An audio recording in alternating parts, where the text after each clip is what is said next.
Hi, Charlie. Welcome in. And hello to everyone else.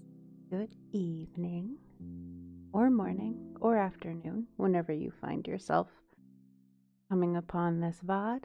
Hi, my name is Unicorn, and I'm going to be reading a story tonight. So, the book I've chosen is by Nathaniel Hawthorne. Now, before we get to the title, I would just like to disclose a couple of things. This book is in the public domain. The copyright is 1900, and we all know how well they did at inclusive language back when this was published. There is some pointlessly gendered language in this book, and I will be doing my best to correct it as I read. So while the title of the book is A Wonder Book for Boys and Girls, we all know that what they meant to say was a wonder book for children. I will be doing my best as I go along to correct the pointlessly gendered language as it comes up, and I hope you will bear with me, my lovely friends. A Wonder Book for Children by Nathaniel Hawthorne. Tanglewood Porch. Introductory to the Gorgon's Head. Beneath the porch of the country seat called Tanglewood, one fine autumnal morning was assembled a merry party of little folks with a tall youth in the midst of them. They had planned a nutting expedition and were impatiently waiting for the mist to roll up the hill slopes and for the sun to pour the warmth of the Indian summer over the fields and pastures and into the nooks of the many-colored woods. There was the prospect of a fine day, as ever a gladdened aspect of this beautiful and comfortable world. As yet, however, the morning mist had filled up the whole length and breadth of the valley above which, on a gently sloping eminence, the mansion stood. This body of white vapor extended to within less than 100 yards of the house. It completely hid everything beyond the distance except a few ruddy or yellow tree tops, which here and there emerged and were glorified by the early sunshine, as was likewise the broad surface of the mist. 4 or 5 miles off to the southward rose the summit of Monument Mountain, and seemed to be floating on a cloud. Some 15 miles further away, hi Erie, welcome in.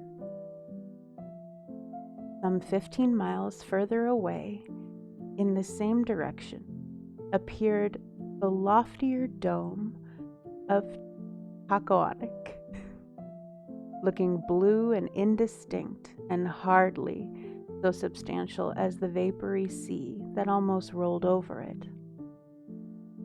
The nearer hills which bordered the valley were half submerged and were specked with little clouds and wreaths all the way up their tops. On the whole, there was so much cloud and so little solid earth that it had the effect of a vision. The children above mentioned, being as full of life as they could hold, kept overflowing from the porch of Tanglewood and scampering along the gravel walk or rushing across the dewy herbage of the lawn. I can hardly tell how many of these small people there were. Not less than 9 or 10, however, nor more than a dozen, of all sorts, sizes, ages. their brothers and sisters and cousins, together with a few of their young acquaintances, who had been invited by Mr. and Mrs. Pringle to spend some of this delightful weather with their own children at Tanglewood. I am afraid to tell you their names, or even give them any names which other children may have been called by, because, to my certain knowledge, authors sometimes get themselves into great trouble by accidentally giving names of real persons to the characters in their books.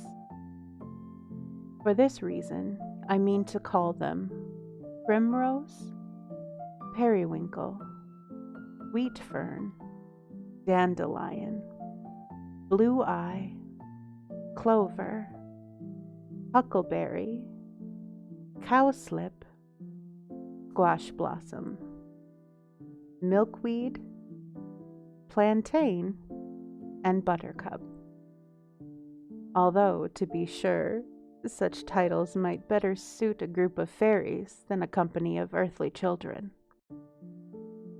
It is not to be supposed that these little folks were permitted to be careful by their careful fathers, mothers, uncles, aunts, or grandparents, to stay abroad in the woods and the fields without the guardianship of some particularly grave and elderly person. Oh no, indeed. In the first sentence of my book, you will recollect that I spoke of a tall youth standing in the midst of the children. His name, I shall let you know his real name, because he considers it a great honor to have told the stories that are to be printed. His name was Eustace Bright. He was a student at Williams College, and had reached, I think, at this point of the venerable age of 18 years, so that he felt quite like a grandfather toward Periwinkle, Dandelion, Huckleberry, Squash Blossom, Milkweed, and the rest, who were only half or a third as venerable as he. A trouble in his eyesight, such as many students think it is necessary to have nowadays in order to prove their diligence at their books, had kept him from college a week or two after the beginning of term. But for my part, I have seldom met with a pair of eyes that looked as if they could see further or better than those of Eustace Bright.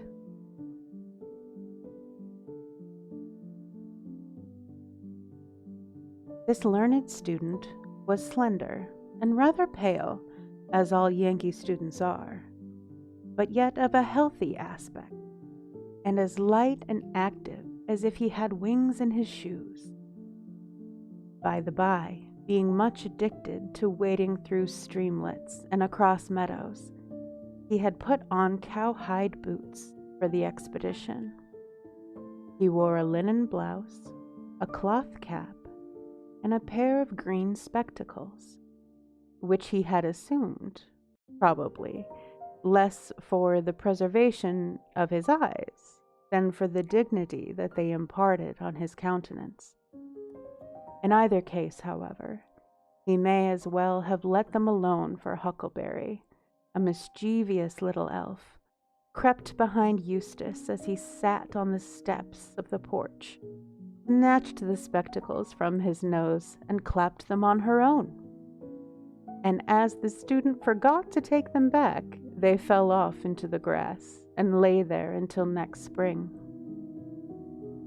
Now Eustace Bright, you must know, had won great fame among the children as a narrator of wonderful stories. And though he sometimes pretended to be annoyed when they teased him for more and more, and always for more, yet I really doubt whether he liked anything quite so well as to tell them. You might have seen his eyes twinkle. Therefore, when Clover, Sweet Fern, Cowslip, Buttercup, and most of their playmates besought him to relate one of his stories while they were waiting for the mist to clear up. "Yes, Cousin Eustace," said Primrose, who was a bright girl of 12 with laughing eyes and a nose that turned up just a little. The morning is certainly the best time for stories with which you so often tire out of our patience. We shall be in less danger of hurting your feelings by falling asleep at the most interesting points, as little Cowslip and I did last night. "Naughty Primrose," cried Cowslip, a child of 6 years old. "I did not fall asleep, and I only shut my eyes as to see the picture of what Cousin Eustace was telling about. His stories are good to hear at night, because we can dream about them as we sleep, and good in the morning, too, because we can dream about them as we wake. So I hope he will tell us one this very minute." "Thank you, my little Cowslip," said Eustace. "Certainly you shall have the best story I can think of, if it were only for defending me so well from that naughty Primrose. But children, I have already told you so many fairy tales that I doubt whether there is a single one which you have not heard at least twice over. I'm afraid you'll fall asleep in reality if I repeat any of them again." "No, no, no," cried Blue Eye, Periwinkle, Plantain, and half a dozen of the others. "We like a story all the better for having heard it 2 or 3 times before." And it is a truth as regards children, that a story seems often to deepen its mark in their interest, not merely by 2 or 3, but by numberless repetitions. But Eustace Bright, in exuberance of his resources, scorned to avail himself of an advantage with which an older storyteller would have been glad to grasp at. "It would be a great pity," said he, "if a man of my learning, to say nothing of original fantasy, could not find a new story every day, year in and year out, for children such as you. I will tell you one of the nursery tales that were made for the amusement of our great old grandmother, the Earth, when she was a child, in frock and pinafore. There are 100 such, and it is a wonder to me that they have not long ago been put into picture books for young children as yourselves. But instead of that, old gray-bearded grandsires pore over them in musty volumes of Greek and puzzle themselves with trying to find out when and how for what they were made." "Well, well, well, well, Cousin Eustace," cried all the children at once, "talk no more about your stories, but begin." "Sit down, then, every soul of you," said Eustace Bright, "and be all and still as so many mice. At the slightest interruption, whether from great naughty Primrose, little Dandelion, or any other, I shall bite the story short off between my teeth and swallow the untold part. But in the first place, do any of you know what a Gorgon is?" "I do," said Primrose. "Then hold your tongue," rejoined Useless, who would rather she would have known nothing about the matter. "Hold all your tongues, and I should tell you a sweet pretty story of a Gorgon's head." And so he did, as you may begin to read on the next page, working up his sophomorical erudition with a good deal of tact, and incurring great obligations to Professor Anthon. He nevertheless disregarded all classical authorities, whenever the vagrant audacity of his imagination impelled him to do so. The Gorgon's Head.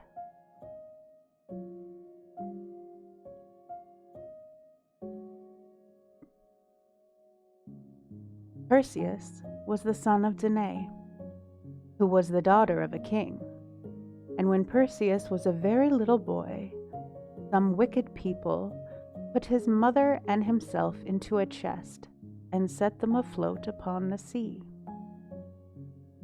The wind blew freshly and drove the chest away from the shore, and the uneasy billows tossed it up and down, while Danae clasped her child closely to her bosom and dreaded that some big wave would dash its foamy crest over them both.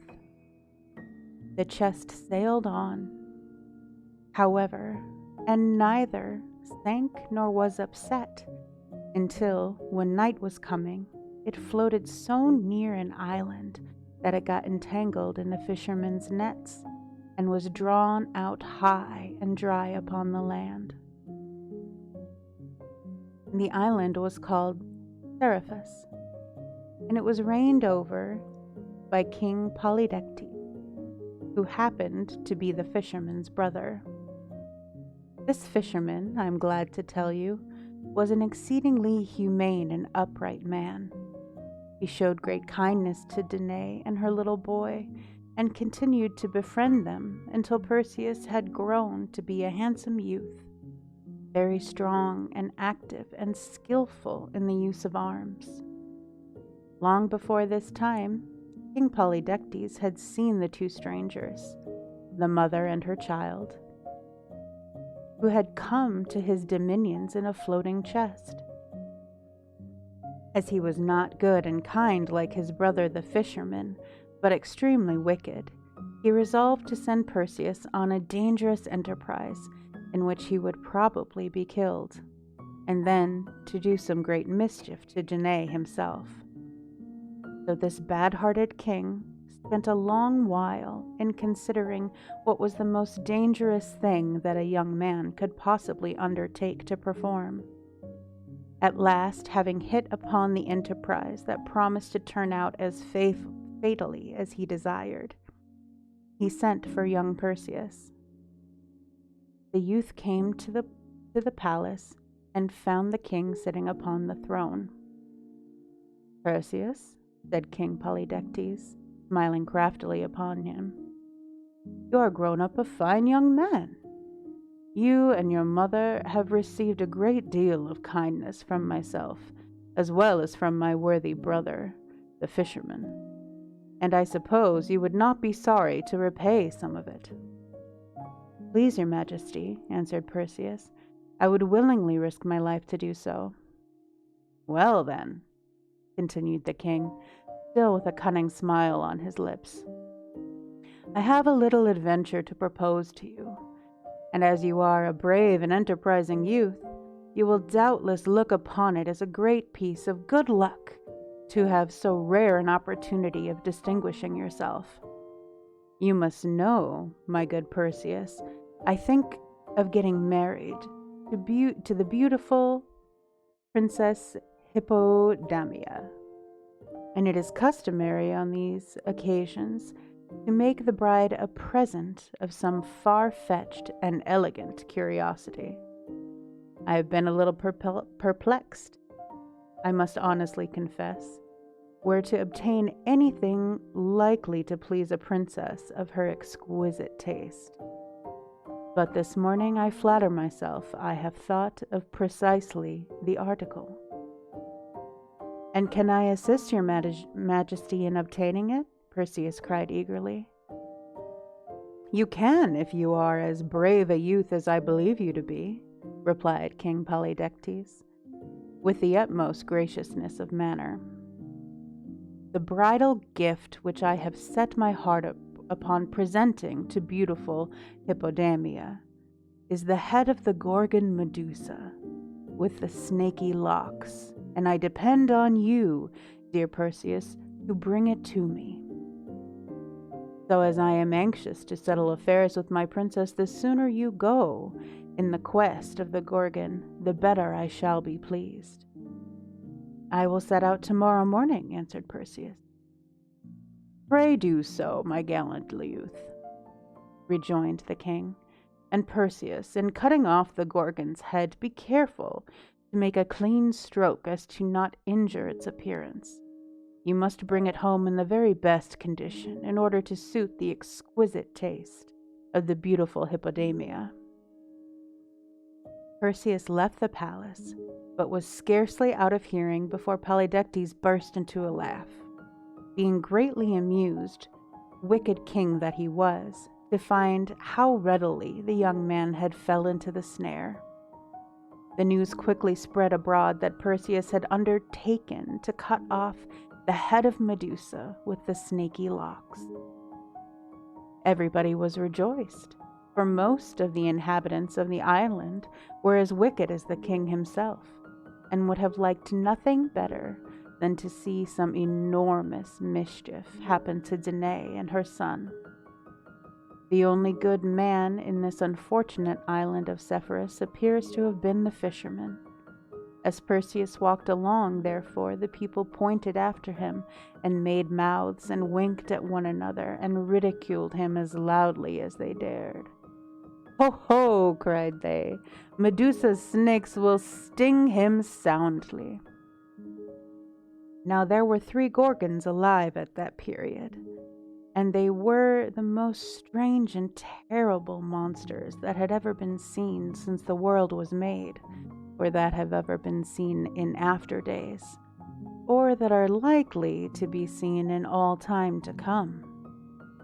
I hardly know what sort of creature or hobgoblin to call them.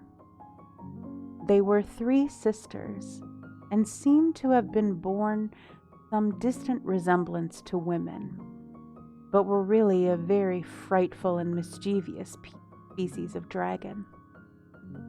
It is indeed difficult to imagine what hideous beings these 3 sisters were. Why, instead of locks of hair, if you can believe me, they had each of them 100 enormous snakes growing on their heads, all alive, twisting, wriggling, curling, and thrusting out their venomous tongues with forked stings at the end. The teeth of the Gorgons were terribly long tusks. Their hands were made of brass, and their bodies were all over scales, which, if not iron, were something as hard and impenetrable. They had wings, too, and exceedingly splendid ones, I can assure you, for every feather in them was pure, bright, glittering, burnished gold, and they looked very dazzling, no doubt, when the Gorgons were flying about in the sunshine. But when people happened to catch a glimpse of their glittering brightness aloft in the air, they seldom stopped to gaze, but ran and hid themselves as speedily as they could. You will think, perhaps, that they were afraid of being stung by the serpents that served the Gorgons instead of hair, or having their heads bitten off by their ugly tusks, or for being torn all to pieces by their brazen claws. Well, to be sure, these were some of the dangers, but by no means the greatest or most difficult to avoid. For the worst thing about these abominable Gorgons was that if once a poor mortal fixed his eyes upon their faces, he was certain that very instant to be changed from warm flesh and blood into cold, lifeless stone. Thus, as you will easily perceive, it was a very dangerous adventure that the wicked King Polydectes had contrived for this innocent young man. Perseus himself, when he had thought over the matter, could not help seeing that he had very little chance of coming to safety through it, and that he was far more likely to become a stone image and to bring back the head of Medusa with the snaky locks. For, not to speak of other difficulties, there was one which it would have puzzled an older man of Perseus to get over. Not only must he fight with and slay the golden-winged, iron-scaled, long-tusked, brazen-clawed, snaky-haired monster, but he must do it with his eyes shut, or at least without so much as a glance at the enemy with whom he was contending. Else, while arm was lifted to strike, he would stiffen into stone and stand with an uplifted arm for centuries, until time and the wind and the weather should crumble him quite away. This would be a very sad thing to befall a young man who wanted to perform a great many brave deeds and to enjoy a great deal of happiness in this bright and beautiful world. So disconsolate did these thoughts make him that Perseus did not bear to tell his mother what he had undertaken to do. He therefore took his shield, girded on his sword, and crossed over from the island to the mainland, where he sat down in a solitary place and hardly refrained from shedding tears.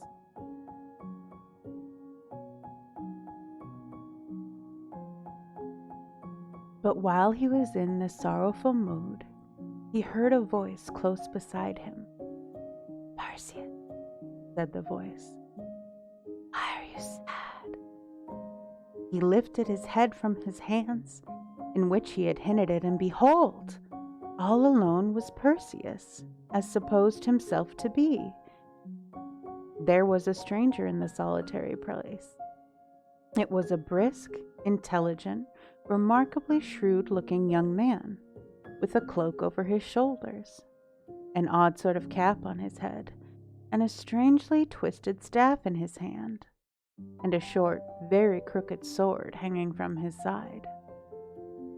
He was exceedingly light and active in his figure, like a person much accustomed to gymnastic exercises and well able to leap or run.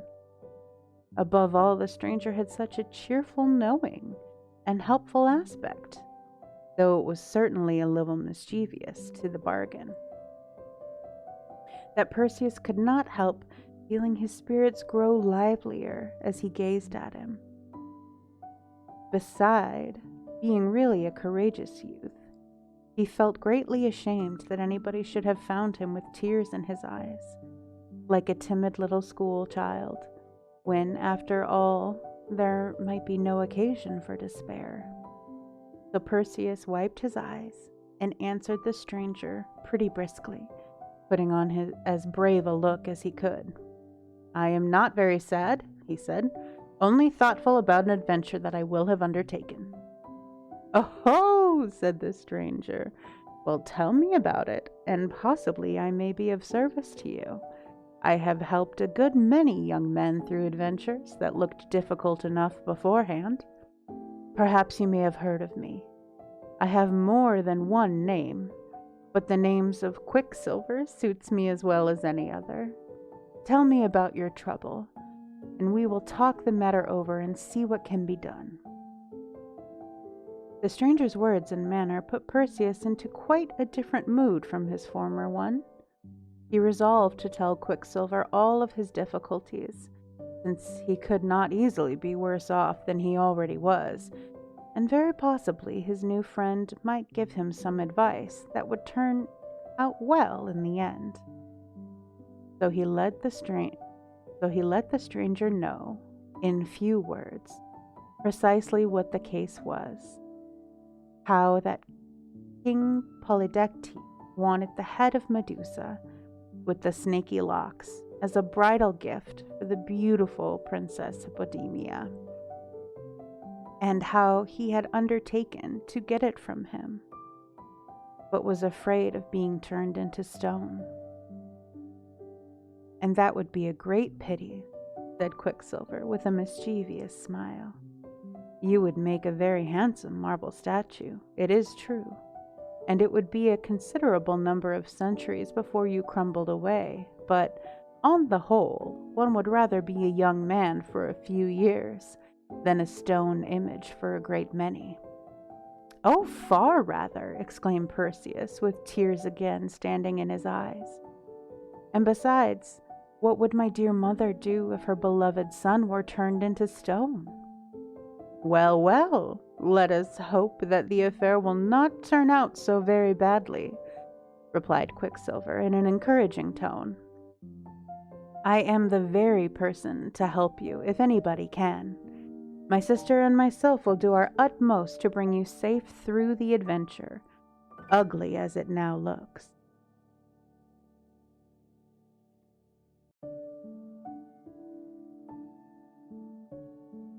"Your sister?" repeated Perseus.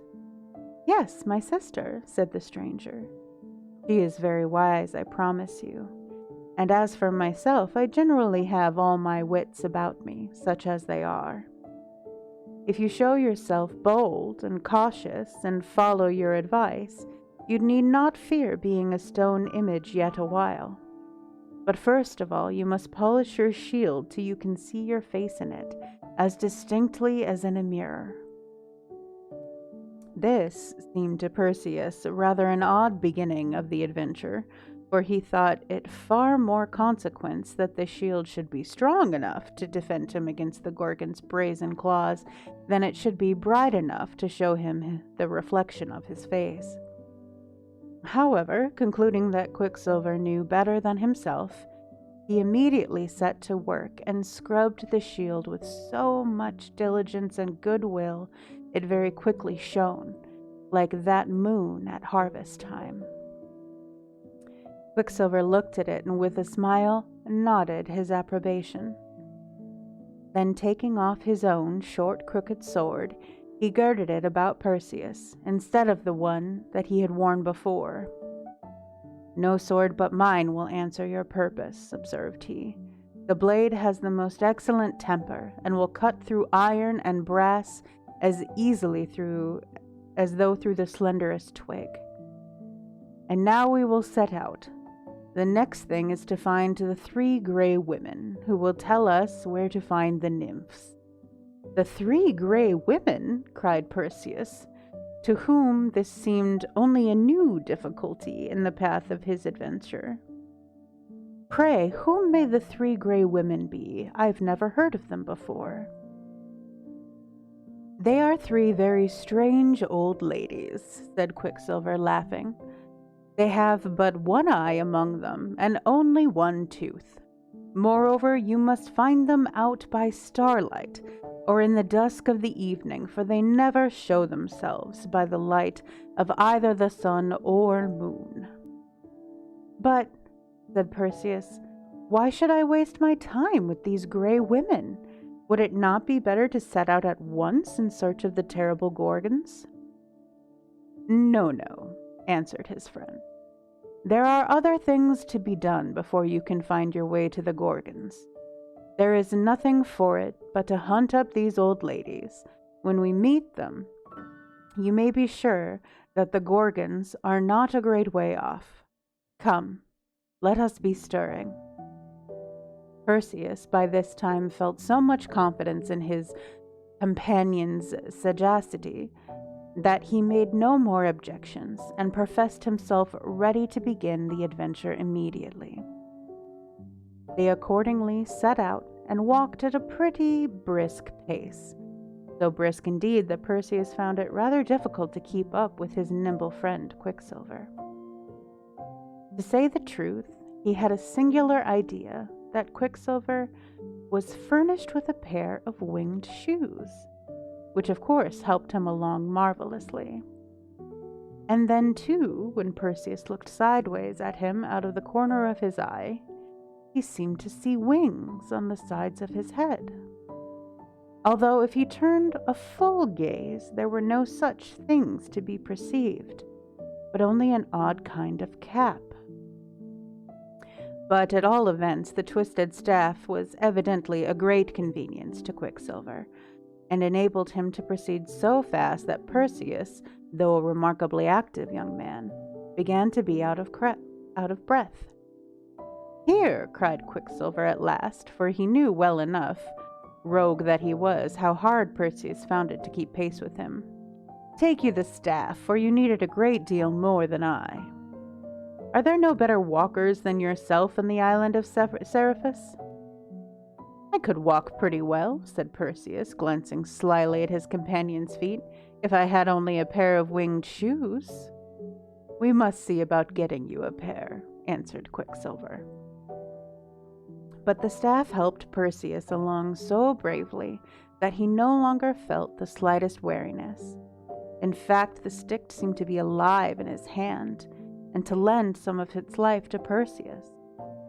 He and Quicksilver now walked onward at their ease, talking very sociably together, and Quicksilver told so many pleasant stories about his former adventures and how well his wits had served him on various occasions that Perseus began to think him a wonderful person. He evidently knew the world, and nobody so charming to a young man as a friend is the kind of knowledge. Perseus listened the more eagerly in the hope of brightening his own wits by what he had heard. At last he happened to recollect that Quicksilver had spoken of a sister who was to lend her assistance to the adventure they were now bound upon. "Where is she?" he inquired. "Shall we meet her soon?" "All at the proper time," his companion said. "But this sister of mine, you must understand, is quite a different sort of character than myself.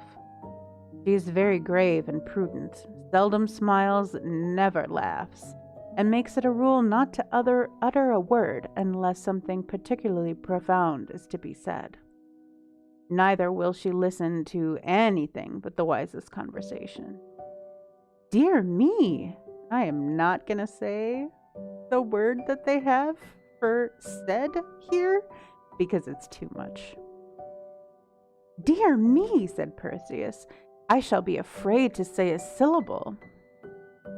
"She is a very accomplished person, I assure you," continued Quicksilver, "and as all the arts and sciences are at her fingers' ends.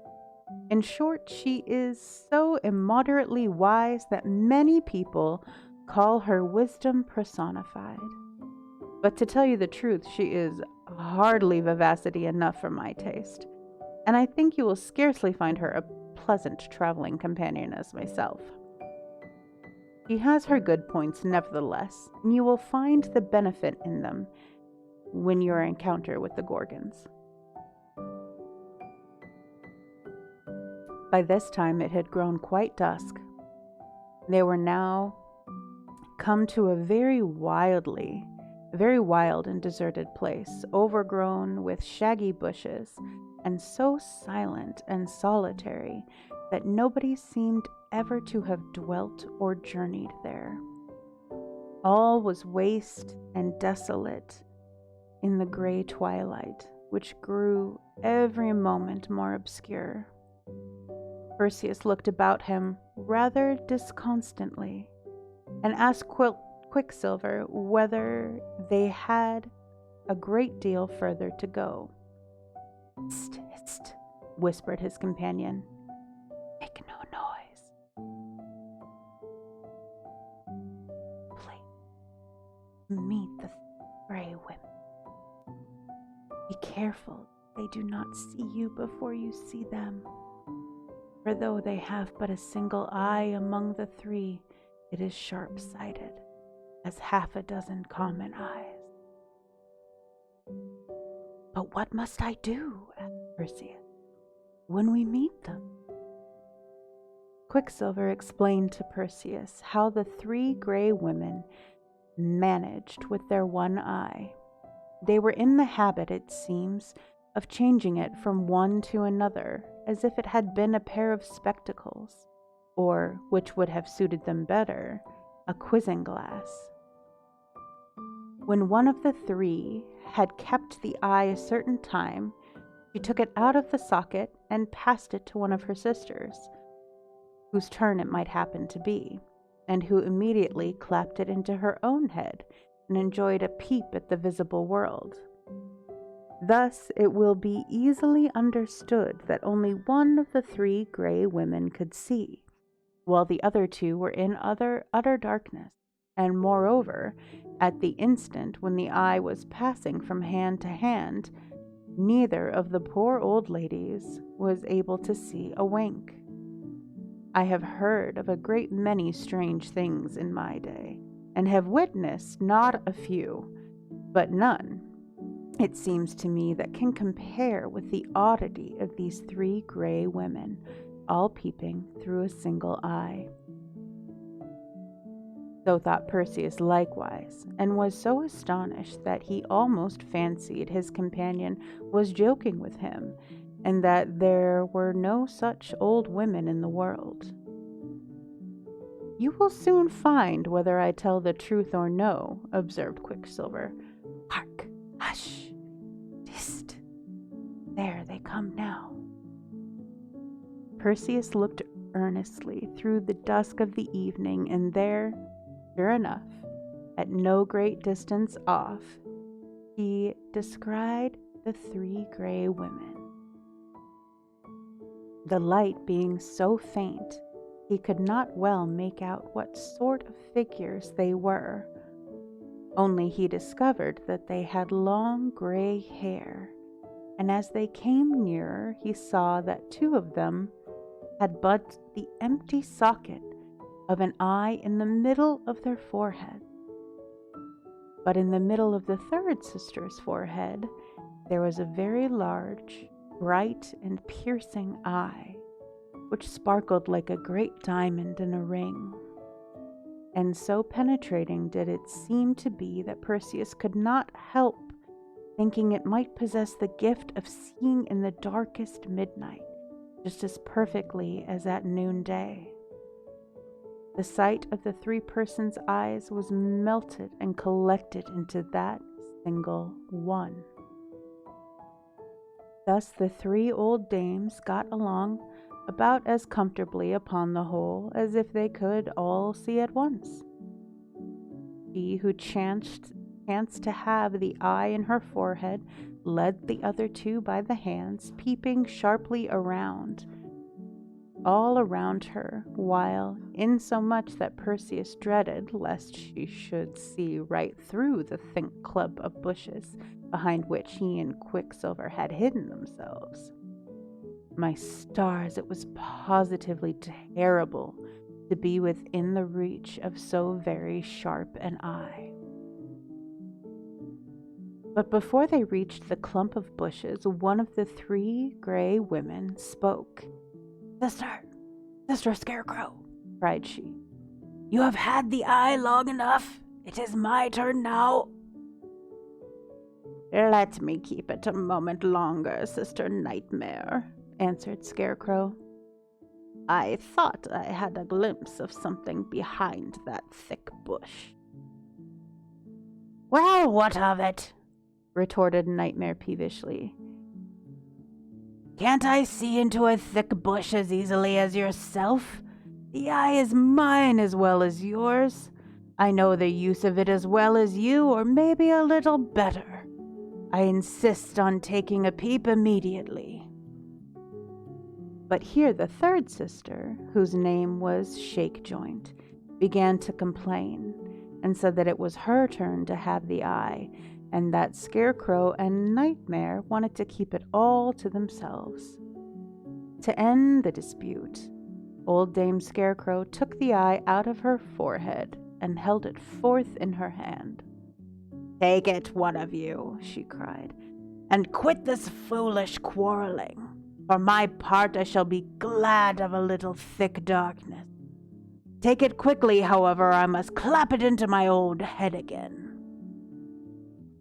Accordingly, both Nightmare and Shakejoint stretched out their hands, groping eagerly to snatch the eye out of the hand of Scarecrow. But, both being blind, they could not easily find where Scarecrow's hand was.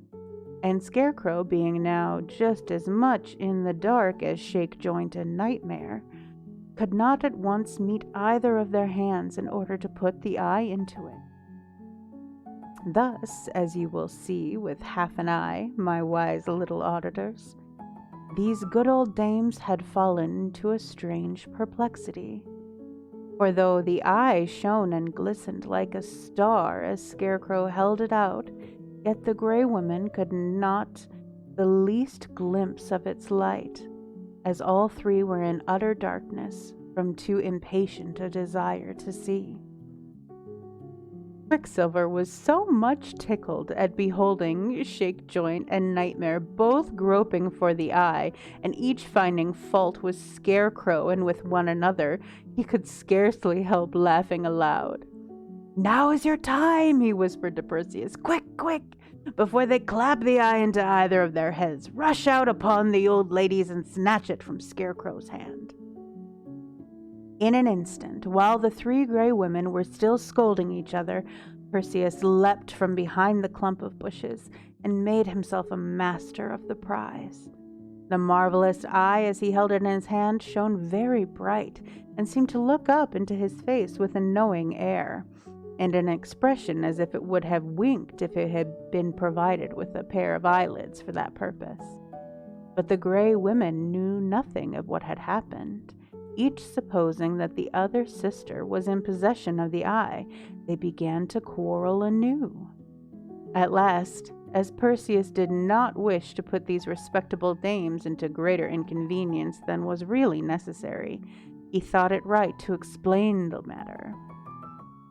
"My good ladies," said he, "pray do not be angry with one another. If anyone is at fault, it is myself, for I have the honor to hold your very brilliant and excellent eye in my own hand."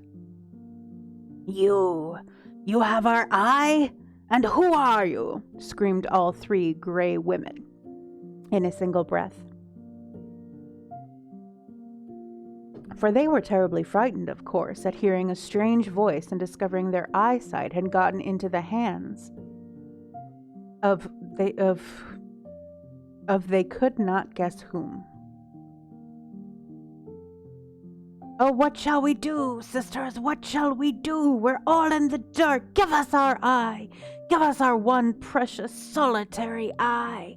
You have two of your own. Give us our eye."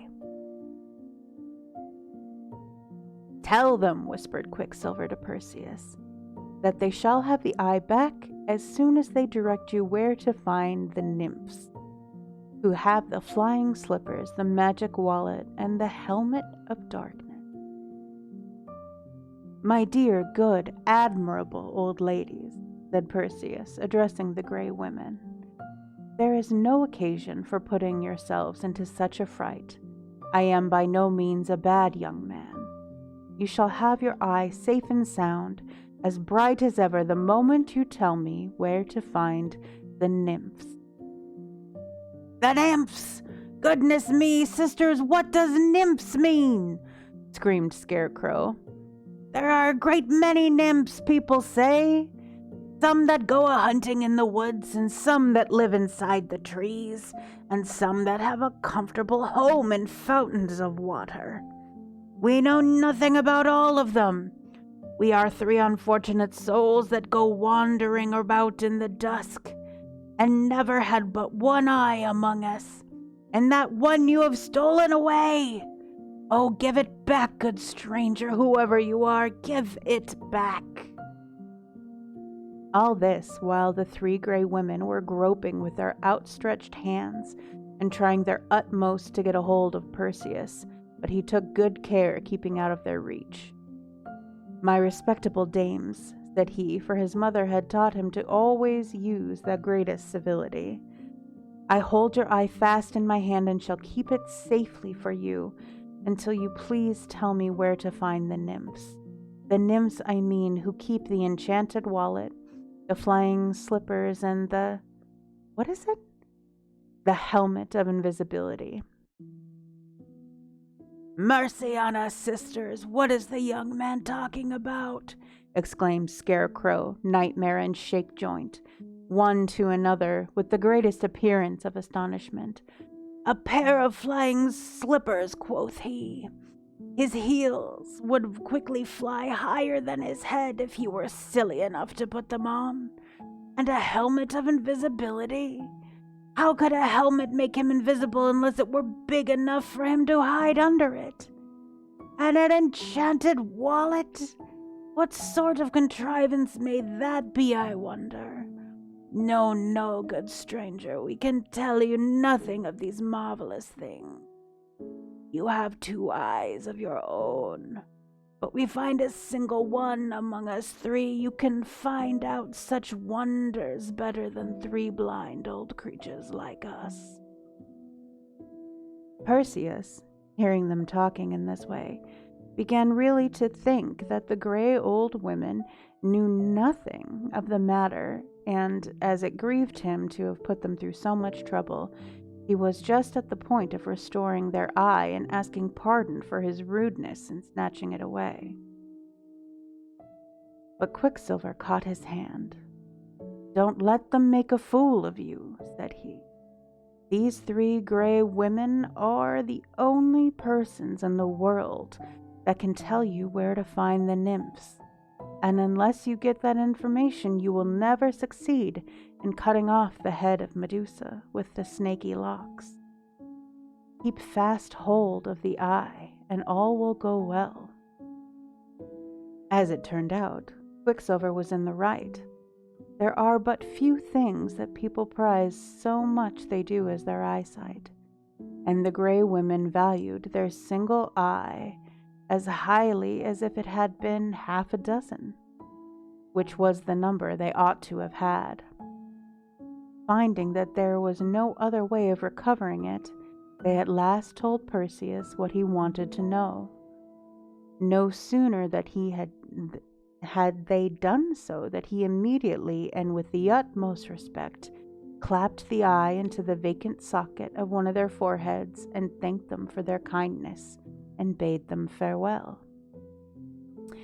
Captain Go. Hi, Captain Go. The book we are reading tonight is a wonder book for children, comprising stories of classical Greek myths. Nathaniel Hawthorne. Welcome in.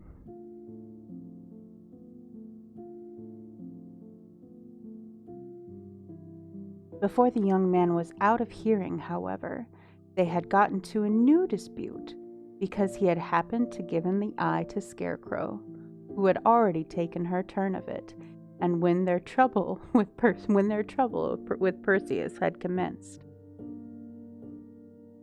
"Good, I'm so glad you find it chill. Welcome in." It is greatly to be feared that the 3 gray women.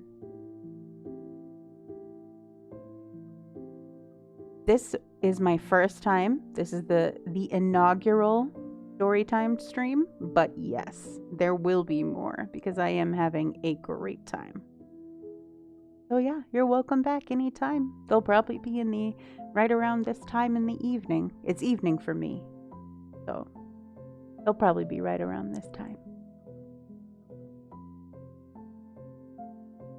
It is greatly to be feared. Thank you for the follow. I appreciate you. Oh, I'm going to have to make sure the alert shows up on the screen. I will figure that out. That the 3 gray women were very much in the habit of disturbing their mutual harmony by bickerings of this sort, which was the more pity as they could not conveniently do without one another, and were evidently intended to be inseparable companions. As a general rule, I would advise all people, whether sisters or brothers, old or young, who chance to have but one eye amongst them, to cultivate forbearance, and not all insist upon peeping through it at once. Quicksilver and Perseus, in the meantime, were making the best of their way in the quest of the nymphs. The old dames had given them such particular directions that they were not long in finding them out. They proved to be very different persons from Nightmare, Shakejoint, and Scarecrow. For instead of being old, they were young and beautiful. Instead of one eye among the sisterhood, each nymph had 2 exceedingly bright eyes of her own, with which she looked very kindly at Perseus.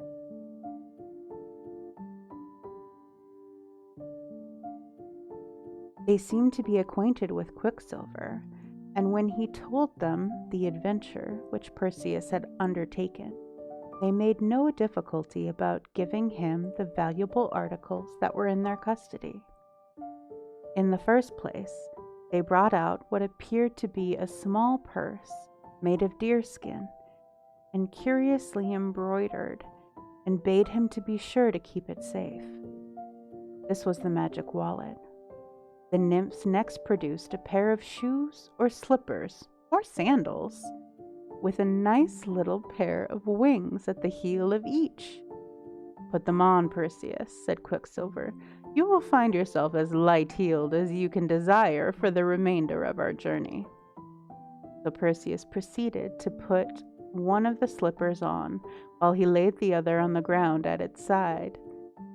Unexpectedly, however, this other slipper spread its wings and fluttered up off the ground, and would probably have flown away if Quicksilver had not made a leap and luckily caught it in the air. "Be more careful," he said as he gave it back to Perseus. "It would frighten the birds up aloft if they should see a flying slipper among them." When Perseus had got both of these wonderful slippers, he was altogether too buoyant to tread on earth. Making a step or two, lo and behold, upward he popped into the air, high above the heads of Quicksilver and the nymphs, and found it very difficult to clamber down again. Winged slippers and all such flying contrivances are seldom quite easy to manage until one grows a little accustomed to them. Quicksilver laughed at his companion's involuntary activity and told him that he must not be so desperate in a hurry, but must wait for the invisible helmet.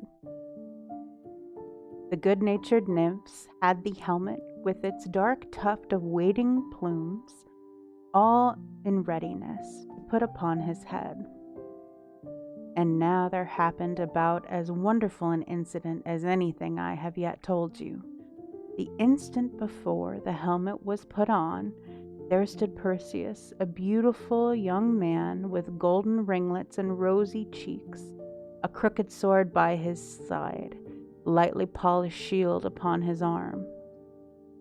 A figure that seemed all made up of courage, sprightliness, and glorious light.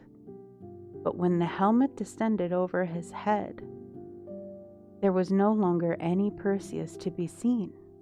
Nothing but empty air. Even the helmet that covered him with its invisibility had vanished. "Where are you, Perseus?" asked Quicksilver. "Why, here, to be sure," answered Perseus very quietly, although his voice seemed to come out of the transparent atmosphere. "Just where I was a moment ago. Don't you see me?" "No, indeed," answered his friend. "You are hidden under the helmet, but if I cannot see you, neither can the Gorgons. Follow me, therefore. We will try your dexterity in using the winged slippers."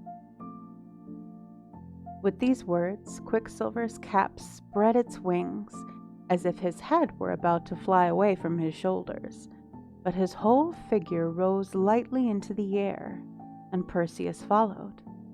By the time they had ascended a few hundred feet, the young man began to feel what a delightful thing it was to leave the dull earth so far beneath him and to be able to flit about like a bird. It was now deep night. Perseus looked up toward and saw the round, bright, silvery moon, and thought that he should desire nothing better than to soar up thinner and spend his life there. And then he looked downward again and saw the earth, with its seas and lakes, and the silver courses of rivers, and its snowy mountain peaks, and the breadth of its fields, and the dark cluster of its woods, and the cities of white marble, and with the moonshine sleeping over the whole scene, it was as beautiful as the moon or any star could be.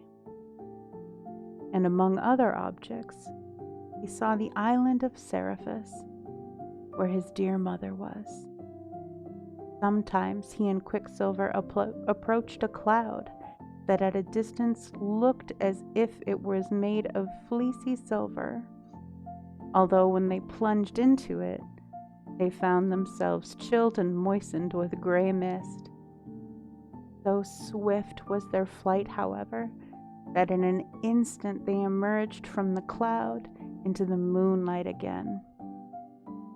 Once a high-soaring eagle flew right against the invisible Perseus, The bravest sights were the meteors that gleamed suddenly out of a bonfire that had been kindled in the sky and made the moonshine pale for as much as 100 miles around them. As the two companions flew onward, Perseus fancied that he could hear the rustle of the garment close by his side, and it was on the side opposite to where he beheld Quicksilver, yet only Quicksilver was visible. "Whose garment is this?" inquired Perseus, "that keeps rustling close beside me in the breeze?" "Oh, it's my sister's," answered Quicksilver. "She's coming along with us, as I told you she would. We could do nothing without the help of my sister. You have no idea how wise she is. She has such eyes, too. Why, she can see you at this moment, just as distinctly as if you were not invisible. And I'll venture to say she will be the first to discover the Gorgons." By this time, their swift voyage through the air, they had become within the sight of a great ocean and were soon flying over it. Far beneath them, the waves tossed themselves tumultuously in mid-sea, or rolled the white surf line upon the long beaches, or foamed against the rocky cliffs with a roar that was thunderous in the lower world, although it became a gentle murmur like the voice of a baby half asleep before it reached the ears of Perseus. Just then, a voice spoke in the air close to him. It seemed to be a woman's voice, and was melodious, though not exactly what might be called sweet, but grave and mild. "Perseus," she said, "there are the Gorgons." "Where?" exclaimed Perseus. "I cannot see them." "On the shore of the island beneath you," replied the voice. "A pebble dropped from your hand would strike in the midst of them." "I told you she'd be the first to discover them," said Quicksilver to Perseus, "and there they are." Straight downward, 2,000 or 3,000 feet below him, Perseus perceived a small island with the sea breaking into white foam all around its rocky shore, except on one side, where there was a beach of snowy sand. He descended toward it, and looking earnestly at the cluster for a heap of brightness at the foot of the precipice of the bland rocks, behold, there were the terrible Gorgons. They lay fast asleep, soothed by the thunder of the sea, for it required a tumult that would have deafened everybody else to lull such a fierce creature into slumber. The moonlight glistened on their steely scales and over their golden wings, which drooped idly over the sand. Their brazen claws, horrible to look at, were thrust out and clutched the weave-beaten fragments of rock, while the sleeping Gorgons dreamed of tearing some poor mortal into pieces. The snakes that served them instead of their hair seemed likewise to be asleep, although now and then one would writhe and lift its head and thrust out its forked tongue, emitting a drowsy hiss, and then let itself subside among its sister snakes.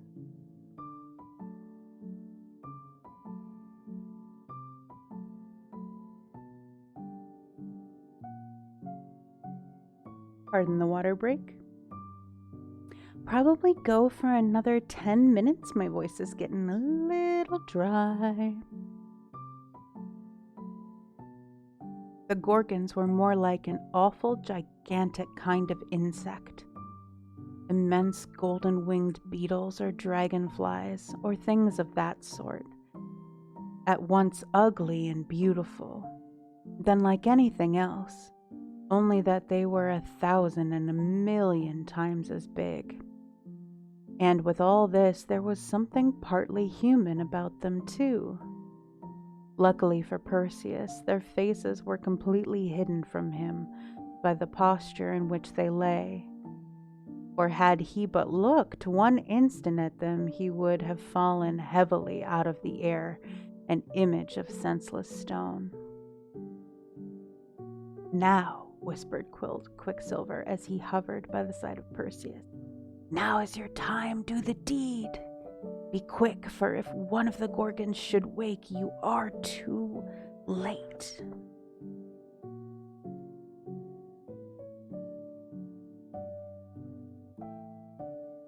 "Which shall I strike?" asked Perseus, drawing his sword and descending a little lower. "They all three look alike. All three have snaky locks. Which of the three is Medusa?" It must be understood that Medusa was the only one of the dragon monsters whose head Perseus could possibly cut off. As for the other two, let him have the sharpest sword that was ever forged, and he might hacked away an hour together without doing them the least harm. "Cautious," said the calm voice which had spoken to him before. "One of the Gorgons stirring in her sleep, and is just about to turn over. That is me. Do not look at her. The sight would turn you to stone. Look at the reflection of her face and the figure in the bright mirror of your shield." Perseus now understood Quicksilver's motive for so earnestly exhorting him to polish his shield. In its surface he could safely look at the reflection of the Gorgon's face. And there it was, that terrible countenance mirrored in the brightness of the shield, with the moonlight falling over it and displaying all its horror. The snakes, whose venomous natures could not altogether sleep, kept twisting themselves over the forehead. It was the fiercest and most horrible face ever seen or imagined, and yet with a strange, fearful, savage kind of beauty in it. The eyes were closed, and the Gorgon was still in a deep slumber, but there was an unquiet expression disturbing her features, as if the monster was troubled with an ugly and disturbing dream. She gnashed her white tusks and dug into the sand with her brazen claws. The snakes, too, seemed to feel Medusa's dream and to be made more restless by it. They twined themselves into tumultuous knots, writhed fiercely, and uplifted 100 hissing heads without opening your eyes. "Now, now," whispered Quicksilver, who was growing impatient. "Make a dash at the monster." "But be calm," said the grave, melodious voice at the young man's side. "Look in your shield as you fly downward. Take care that you do not miss your first stroke." Perseus flew cautiously downward, still keeping his eyes on Medusa's face, as reflected in his shield. The nearer he came, the more terrible did the snaky visage and metallic body of the monster grow. At last, when he found himself hovering over her within an arm's length, Perseus uplifted his sword, while at the same instant each separate snake upon the Gorgon's head stretched out threateningly, and Medusa unclosed her eyes. But she woke too late. The sword was sharp, the stroke fell like a lightning flash, and the head of the wicked Medusa tumbled from her body. "Admirably done," Quicksilver said. "Make haste and clap the head into your magic wallet." To the astonishment of Perseus, the small embroidered wallet which had hung around his neck, and which had hitherto been no bigger than a purse, grew all at once large enough to contain Medusa's head. As quick as thought, he snatched it up with the snake still writhing upon it and thrust it in. "Your task is done," said the calm voice. "Now fly, for the other Gorgons will do their utmost to take vengeance for Medusa's death. It was indeed necessary to take flight, for Perseus had not done the deed so quietly that the clash of his sword and the hissing of the snakes and the thump of Medusa's head as it tumbled upon the sea-beaten sand wouldn't awake the other two monsters. There they sat for an instant, sleepily rubbing their eyes with their brazen fingers, while all the snakes on their heads... There we go. Had to wait for the page to load. All the snakes on their heads reared themselves on end with surprise and with venomous malice against they knew not what. But when the Gorgons saw the scaly carcass of Medusa, headless, and her golden wings all ruffled and half spread out on the sand, it was really awful to hear the yells and screeches they set up. And then the snakes, they set forth 100-fold hiss with one consent, and Medusa's snakes answered them from out of the magic wallet. No sooner were the Gorgons awake than they hurtled upward into the air, brandishing their brass talons, gnashing their horrible tusks, flapping their huge wings so wildly that some of the golden feathers were shaken out and floated down upon the shore. And there, perhaps, those very feathers lie scattered till this day. Up rose the Gorgons, as I tell you, staring horribly about in hopes of turning somebody to stone. Had Perseus looked them in the face, or had he fallen into their clutches, his poor mother would have never kissed her boy again. But he took good care to turn his eyes another way, and as he wore the helmet of invisibility, the Gorgons knew not in what direction to follow him. Nor did he fail to make the best of his wing slippers by soaring upward perpendicular a mile or so. At that height, even the screams of those abdominal creatures sounded faintly beneath him. He made a straight course for the island of Zephyrus in order to carry Medusa's head to King Polydectes. I have no time to tell you of several marvelous things that befell Perseus on his way home, such as his killing a hideous sea monster just as it was on the point of devouring a beautiful maiden, nor how he changed an enormous giant into a mountain of stone merely by showing him the head of the Gorgon. If you doubt this later story, you may make a voyage to Africa some day or other and see the very mountain which is still known by the ancient giant's name. Finally, our brave Perseus arrived at the island where he expected to see his dear mother. But during his absence, the wicked king had treated Danae so very ill that she was compelled to make her escape, and had taken refuge in a temple, where some good old priests were extremely kind to her. These praiseworthy priests and the kind-hearted fisherman who had first shown hospitality to Danae and little Perseus when he had found them afloat in the chest seemed to have been the only persons on the island who cared about doing right. All the rest of the people, as well as King Polydectes himself, were remarkably ill-behaved and deserved no better destiny than that which was now to happen. Not finding his mother at home, Perseus went straight to the palace and was immediately ushered into the presence of the king. Polydectes was by no means rejoiced to see him, for he had felt almost certain in his own evil mind that the Gorgons would have torn the poor young man to pieces and have eaten him up out of the way. However, seeing him safely returned, he put the best face he could upon the matter, and asked Perseus how he had succeeded. "Have you performed your purpose?" inquired he. "Have you brought me the head of Medusa with the snaky locks? If not, young man, it will cost you dear, for I must have a present for the beautiful Princess Hippodamia."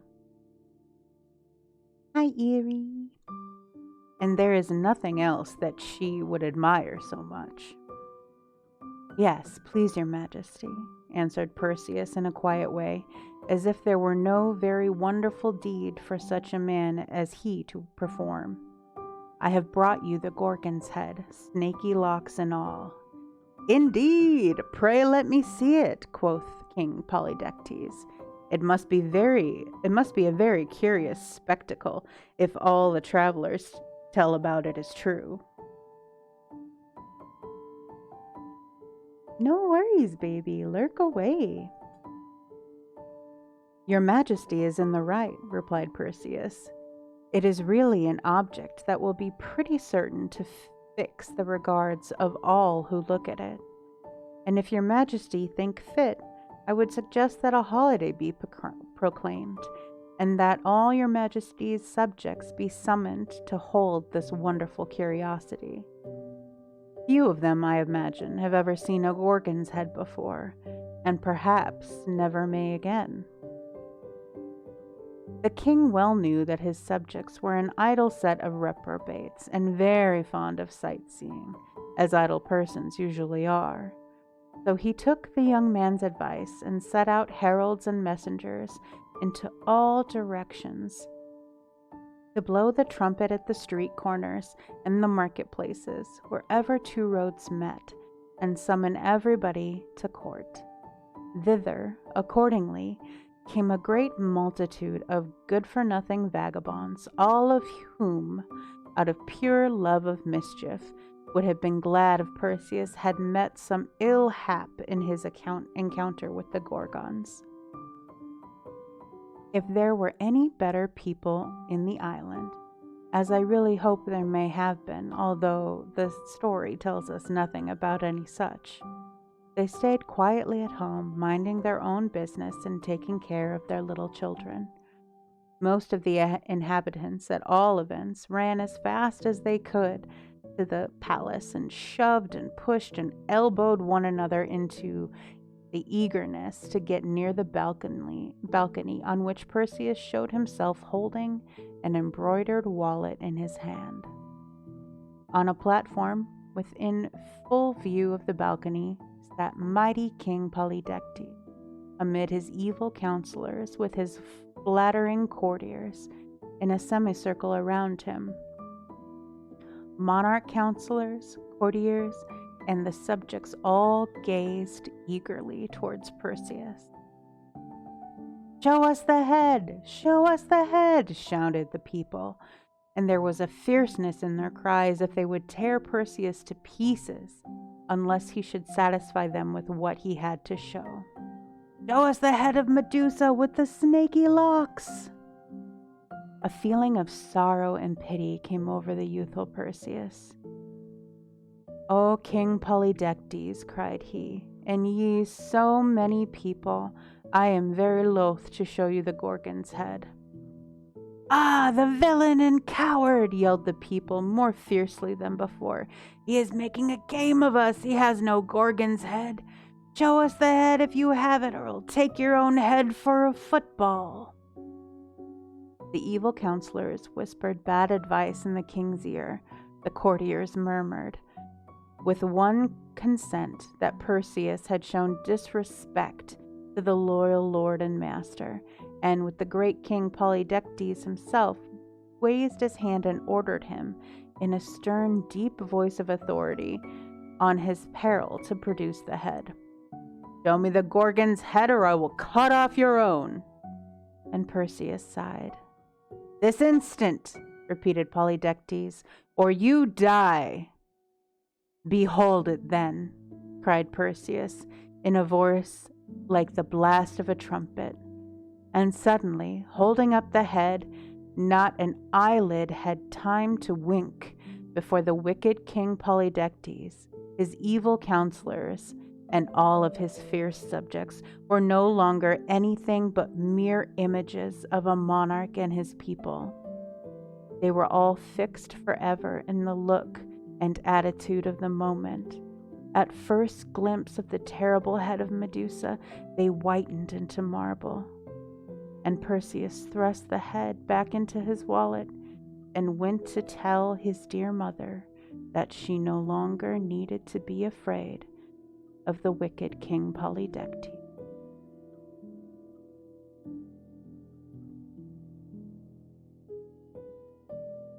I think that is it for tonight, my loves. An hour and a half might be as much reading as I ever have in me, but we'll see. That might be longer if I start earlier or as time goes on. Thank you so much for joining me.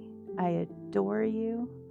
I hope you have a lovely night, and we will pick up with the Tanglewood Porch after the story next time. I am gonna see if I know anyone who is doing something chill. I don't think I do. Mute. I don't. So I think we're just gonna end instead of going to raid somebody.